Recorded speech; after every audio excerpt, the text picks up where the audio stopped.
8 से 9 मई 2025 की मध्य रात्रि को पाकिस्तानी सेना ने सैन्य बुनियादी ढांचे को निशाना बनाने के इरादे से पूरी पश्चिमी सेना पर भारतीय वायु क्षेत्र का कई बार उल्लंघन किया। पंजाब सेक्टर में हाई एयर डिफेंस अलर्ट स्थिति के दौरान एप्लीकेशन फ्लाइट रडार 24 का डेटा दिखाया गया है।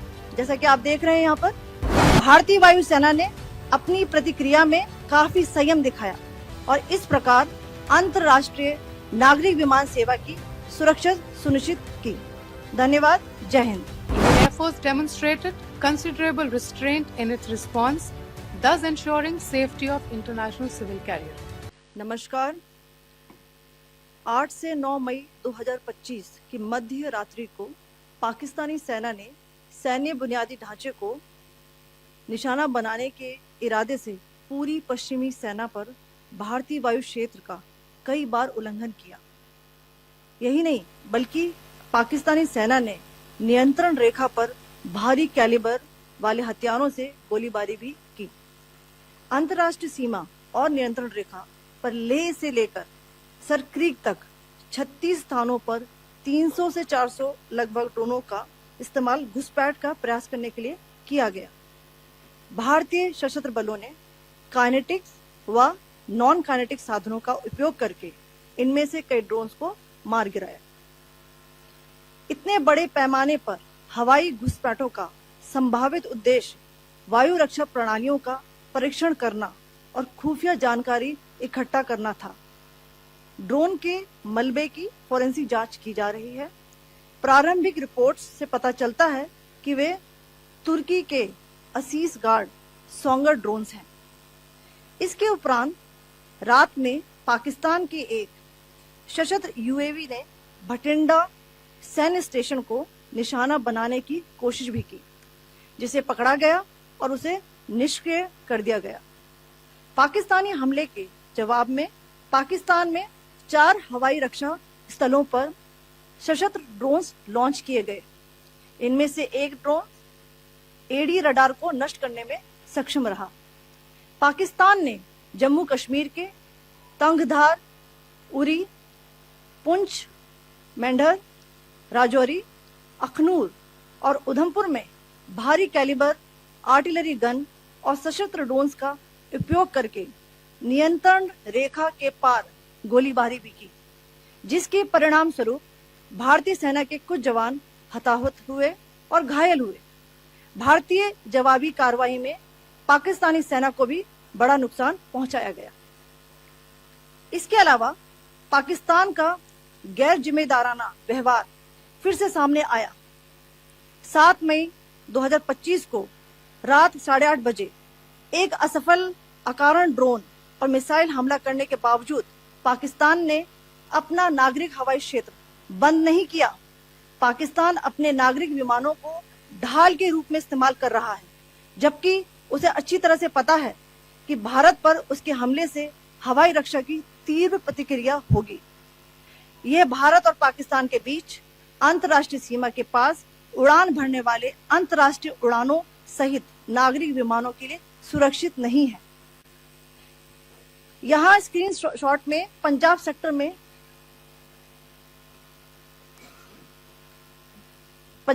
में हाई एयर डिफेंस अलर्ट स्थिति के दौरान एप्लीकेशन फ्लाइट रडार 24 का डेटा दिखाया गया है। जैसा कि आप देख रहे हैं यहाँ पर भारतीय पक्ष का हवाई क्षेत्र घोषित बंद के कारण नागरिक हवाई यातायात से पूरी तरह से रहित है। कराची और लाहौर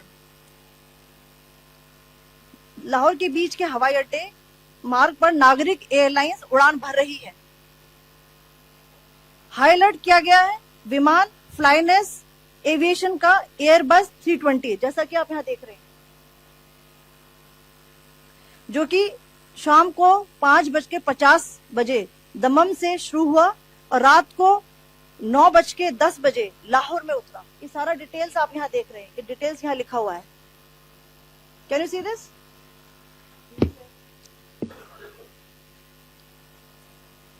भारतीय वायु सेना ने अपनी प्रतिक्रिया में काफी संयम दिखाया और इस प्रकार अंतर्राष्ट्रीय नागरिक विमान सेवा की सुरक्षा सुनिश्चित की। धन्यवाद। जय Hind.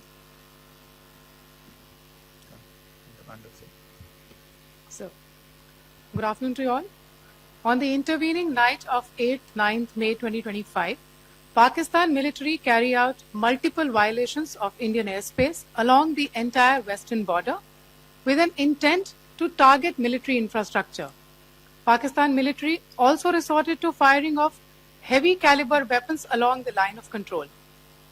Along the international border and line of control, drone intrusions were attempted from Leh to Sar Creek at 36 locations with approximately 300 to 400 drones. Indian Armed Forces brought down a number of these drones using kinetic and non-kinetic means. The possible purpose of these large-scale aerial intrusions were to test the AD systems and gather intelligence. Forensic examination of the drone debris is being undertaken. Preliminary reports suggest them to be of Aziz Guard Songa drone of Turkey. Later in the night, an armed UAV of Pakistan attempted to target Bhatinda military station, which was detected and neutralized. In response to the Pakistani attack, armed drones were launched at 4 air defense sites in Pakistan.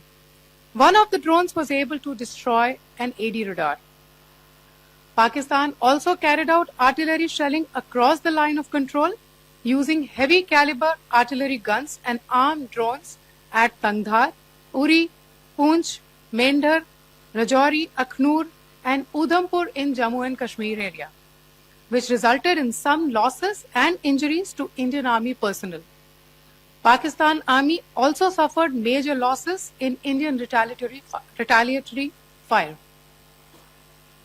Additionally, Pakistan's irresponsible behavior again came to fore. Pakistan did not close its civil airspace despite it launching a failed unprovoked drone and missile attack on 7th May at 8:30 hours in the evening. Pakistan is using civil airliners as a shield, knowing fully well that its attack on India would elicit a swift air defense response. This is not safe for the unsuspecting civil airliners, including the international flights which were flying near IB between India and Pakistan. The screenshot we just showed and we shall share with you, it shows the data of the application Flight Radar 24 during a high air defense alert situation in the Punjab sector. As you have seen, the airspace on the Indian side is absolutely devoid of civil air traffic due to our declared closure. However, there are civil airlines flying the air route between Karachi and Lahore. Amongst the other civil aircraft that you can see, we have highlighted an aircraft which is Airbus 320 of Flynas Aviation, which was originated from Dammam at 1750 hours and landed later at Lahore at 2110 hours in the night. Indian Air Force demonstrated considerable restraint in its response, thus ensuring safety of international civil carrier.